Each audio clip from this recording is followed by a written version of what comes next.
Buongiorno e ben ritrovati con una nuova edizione del TG Flash di News Sicilia. In apertura Etna ancora in eruzione, disagi all'aeroporto di Catania con lo stop ai voli fino alle 14. A causa dell'attività vulcanica sono state sospese le operazioni in arrivo e bloccate le partenze. La SAC invita i passeggeri a verificare lo stato del proprio volo prima di recarsi in aeroporto. In manetto un cinquantenne sempre a Catania accusato di maltrattamenti in famiglia dopo l'ennesima aggressione alla moglie. La donna colpita davanti ai figli minorenni ha trovato il coraggio di denunciare dopo anni di presunte violenze e minacce, acquisite anche le immagini delle telecamere presenti in casa per ricostruire l'accaduto.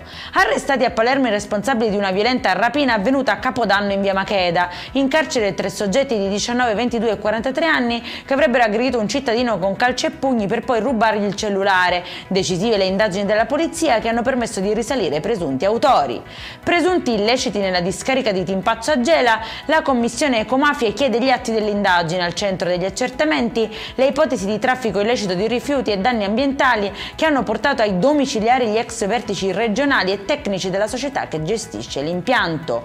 E in chiusura 3 velisti irlandesi soccorsi al largo del Siracusano dopo essere rimasti alla deriva con la loro imbarcazione. La barca partita dalla Grecia e di cui si erano perse le tracce aveva gravi avarie al motore, all'impianto elettrico e alle vele. Decisivo l'intervento della Guardia Costiera che ha portato in salvo l'equipaggio. Per questa edizione è tutto, prossimo appuntamento alle 19:30. Buona giornata.